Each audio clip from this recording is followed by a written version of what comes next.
설악산 고지대에 오늘 새벽 첫눈이 내렸습니다. 지난해보다 16일 빨리 첫눈이 내려 겨울산으로 변했습니다. 동해안권 경제자유구역 개발이 부진해 면적이 계속 축소되고 있습니다. 기대는 실망으로 바뀌고 주민들의 원성이 높아지고 있습니다. 속초항에서 북방항로 운항이 재개되면 보조금이 지원될 예정입니다.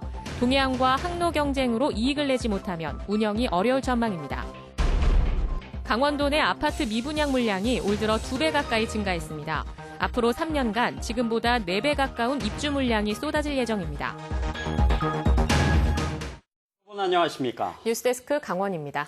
가을이 짙어가고 있는데요. 단풍으로 물들어가던 설악산 고지대에 오늘 첫눈이 내렸습니다. 지난해보다 16일 빨랐고 첫눈치고는 제법 많은 적설량을 기록했습니다. 이용철 기자입니다. 해발 1511m 설악산 중청대피소. 캄캄한 새벽부터 눈발이 날리기 시작합니다. 날이 밝아오면서 설악산 고지대는 온통 흰눈으로 뒤덮였습니다. 단풍 왔는데 흰눈이 내리네. 첫눈이 내려가지고 약간 춥지만 너무너무 멋있대. 제가 설악산을 몇 번 왔는데 이런 첫눈은 완전 대박이에요. 소청대피소에는 쌀아기 눈이 내리다 눈발이 점점 굵어졌습니다. 오늘 새벽 기온이 영하로 떨어지면서 오전 5시부터 첫눈이 관측됐습니다. 대청과 중청에 20cm 가까이 눈이 내렸고 지난해 첫눈이 내린 11월 3일보다도 16일이나 빨랐습니다. 첫눈이 내렸습니다.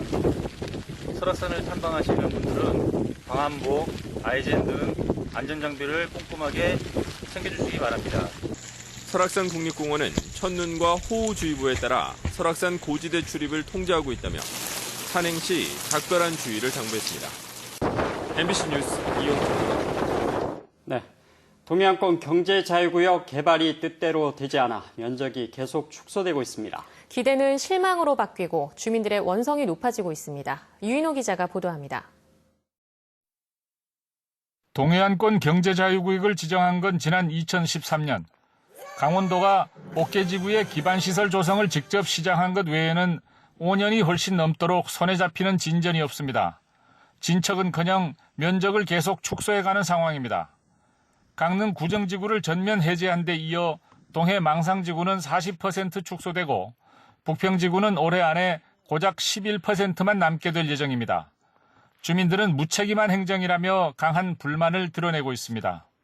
5년 동안 길도 못 닦고 이 포도 팔아먹냐고 숱한 애를 많이 먹었는데 좀 풀린다 이거 풀리면 어쩌라는 거예요. 우리 주민들은 열불이 터져가지고. 나머지 구역도 사업이 여의치 않으면 언제 또 해제될지 알 수 없는 상황입니다. 내년 12월 말까지 가서 확정이 되든지 안 되든지 그때 가서 안 되면은 해제를 하겠다. 이렇게 불성실한 답변이 어디 있습니까? 주민들은 재산권 제약뿐만 아니라 마을이 공공개발에서 소외되는 불이익도 겪었습니다. 경제자유구역으로 묶이면서 일체 개발 사업이나 주민 수건 사업도 하나도 안 된 거예요. 농작물 팔고 사는데 도로가 좁아나 놓으니까 동해시에 이런 도로 있으면 나와보라 그래. 없다고 다 했다고. 불만이 팽배한 주민들은 피해를 보상하라고 요구하고 있지만 경제자유구역청은 법적인 근거가 없어 못해준다는 입장입니다. 거창했던 구상은 옹색하게 쪼그라들고 주민들의 원성만 커지고 있습니다. MBC 뉴스 유일호입니다.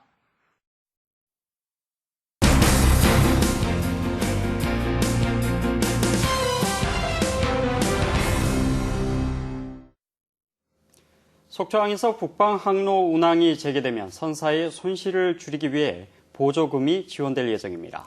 동해안과 항로 경쟁 체제가 된다면 서로 이익은 내지 못한 채 보조금만 쏟아붓는 일이 발생할 수도 있습니다. 이용 기자가 보도합니다. 동해항에서 일본과 러시아를 오가는 DBS 크루즈 페리의 이스턴 드림호는 취항 이래 한 번도 흑자를 내지 못했습니다. 그러면서도 항로 활성화를 명목으로 강원도와 동해시는 수년간 운항 장려금과 손실 보전금 등 88억 원의 보조금을 지원했습니다. 협약에 따라 운항 장려금과 손실 보전금 지원은 중단됐지만 조례에 따라 화물 유치 장려금은 매년 2억 원씩 지원하고 있습니다. 사실상 보조금으로 항로를 유지하는 셈입니다. 속초항도 정기 항로가 취향하면 막대한 보조금이 들어갈 것으로 예상됩니다. 1년에 70항차를 운항한다고 가정했을 때 강원도와 속초시가 선사에 지급해야 할 보조금은 연간 13억 원에 달할 것으로 추정됩니다. 지난 2013년 3월 취항했던 스테나 데어라인의 뉴블루 오션호도 129항차를 운항하면서 14억 원의 보조금을 지원받았습니다. 하지만 적자 운영이 개선되지 않아 1년여 만에 항로 운항이 중단됐습니다. 앞으로 속초항에서 정기 항로가 취항해 동해항과 경쟁을 벌인다면 자칫 밑빠진 독에 물붓기 같은 상황이 발생할 가능성도 있습니다. 지나친 출행일 경쟁을 피하면서 부단한 시장 개척과 수요 창출을 위한 노력을 통해서 시너지 효과를 창출해야 된다고 생각합니다. 항로 활성화를 위해 보조금 지원도 필요하지만 이에 따른 파급 효과와 실익은 있을지 고민해볼 일입니다. MBC 뉴스 이용입니다. 전국적으로 쌀 생산량이 감소할 것으로 전망되지만 강원도는 늘어날 것으로 예상되고 있습니다. 문제는 계속 오르는 쌀값인데 농민들은 아직 멀었다는 입장입니다. 강화길 기자입니다. 벼수하기 한창인 춘천의 한 들녘입니다. 콤바인이 쉴 새 없이 돌아가며 누런 나달을 거두고 있습니다. 올해 유난히 심했던 폭염을 견뎌낸 터라 생산량이 걱정입니다. 전국적으로 쌀 생산량은 작년보다 2.4% 줄 것으로 전망됩니다. 그나마 다행인 것은 강원도는 쌀 생산량이 조금 늘 것으로 예상됩니다. 특히 철원은 지난해보다 20%가량 늘 것이란 전망까지 나오고 있습니다. 그런데 농민들의 관심은 수확량보다는 온통 쌀 가격에 모아져 있습니다. 진짜 올해 별로예요.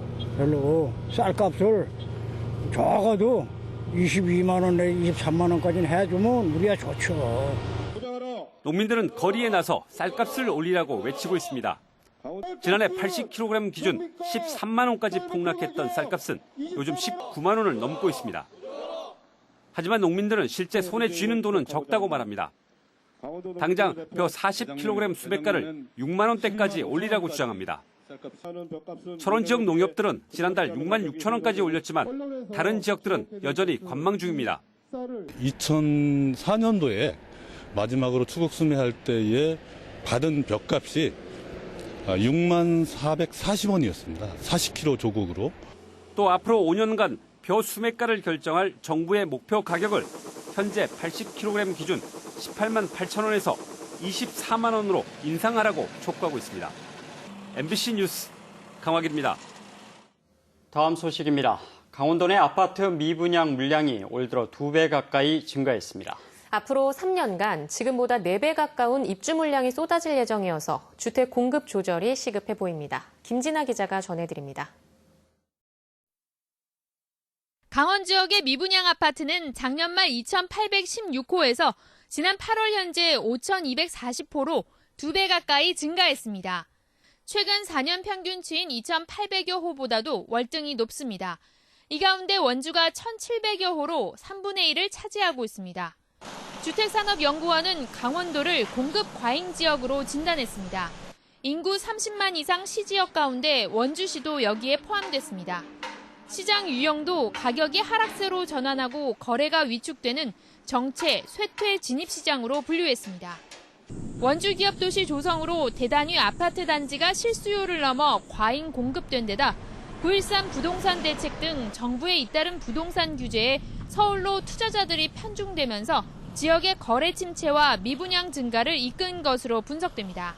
괜찮은 그런 시장이었다가 올림픽이 끝나고 최근에 정부 규제도 강화되고 이러면서 수요가 증가했다가 다시 감소하는 추세라고 보시면 돼요. 동계올림픽 호재로 강원도는 지난 4년간 소폭 상승했었기 때문에 아직은 침체 진입기로 분류됐습니다. 하지만 향후 3년간 공급될 아파트 입주 물량이 최근 3년치의 4배 가까운 13,700여 호에 달해 주택 공급 조절이 시급한 것으로 지적됐습니다. 앞으로 이런 기조가 당분간 유지될 가능성이 높아요. 몇 년간은. 미분양 해소 대책을 통해서 미분양이 좀 소진될 수 있도록 정부 차원에서 지원이 필요하다고. 또 도내 주택시장 안정화를 위해선 거래세 완화와 다주택자를 포함한 대출 규제 완화 등 수요를 촉진할 수 있는 지역 맞춤형 대책이 필요하다고 강조했습니다. MBC 뉴스 김진아입니다.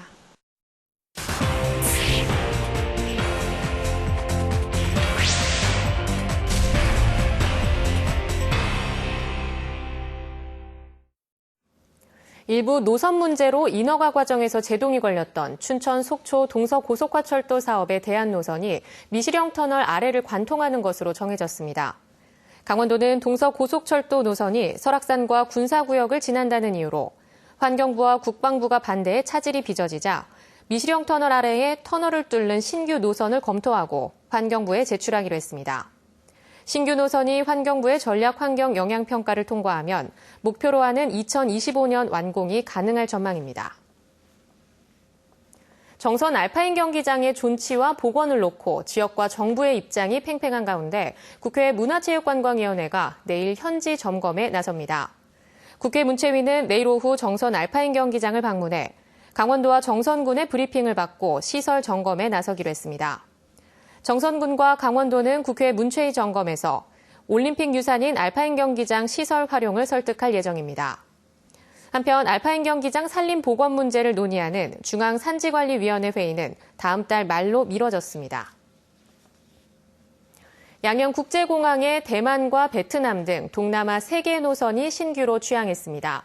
강원도는 어제부터 양양에서 대만으로 가는 2개 노선과 베트남으로 가는 1개 노선이 부정기 운항을 시작해 다음 달까지 총 18항차 운항할 계획이라고 밝혔습니다. 이번 신규 노선은 동남아 관광객들이 도내 주요 관광지를 방문하는 인바운드와 내국인들이 대만을 방문하는 아웃바운드 형태로 운항하고 이용객은 7천여 명으로 예상됩니다. 전국체육대회 핸드볼 여자 일반부에서 삼척시청이 우승을 차지했습니다. 오늘 오후 정읍 국민체육센터에서 열린 전국체전 핸드볼 여자 일반부 결승에서 삼척시청은 서울시청을 28대 15로 누르고 우승을 차지했습니다. 여고부 결승전에서는 태백 황지여자정보산업고가 충북 일신여고를 29대 25로 꺾고 우승했습니다. 남고부에서는 삼척고등학교가 전북 제1고에 18대 31로 져 준우승을 차지했습니다. 동해시가 조성한 러시아 대게 마을이 다음 달 영업을 재개합니다. 동해시는 4차례 공개 모집하는 난항 끝에 음식점 사업자가 새로 선정됨에 따라 다음 달 초 재개장을 목표로 준비하고 있다고 밝혔습니다. 동해 러시아 대게 마을은 음식점 사업자가 지난 8월 초 영업을 포기한 뒤 새로운 사업자 선정이 늦어져 장기간 정상 운영이 중단된 상태입니다. 북한산 석탄 반입과 관련해 한국 남동발전이 입찰 예정 가격보다 훨씬 낮은 가격으로 북한산 석탄을 반입한 것으로 나타났습니다. 이철규 국회의원에 따르면 한국 남동발전 영동화력발전소에 사용할 북한산 석탄을 반입하면서 예정 가격보다 29% 낮은 71% 가격으로 낙찰한 반면 일반 계약건은 예정 가격 기준 평균 96.6% 가격에 낙찰해 큰 차이를 보였습니다. 한국 남동발전이 2016년부터 2017년까지 2년 동안 체결한 19번의 수입 무연탄 계약 가운데 북한산 석탄 반입은 2번으로 나타났습니다. 뉴스데스크 강원을 마칩니다. 시청해주신 여러분 고맙습니다.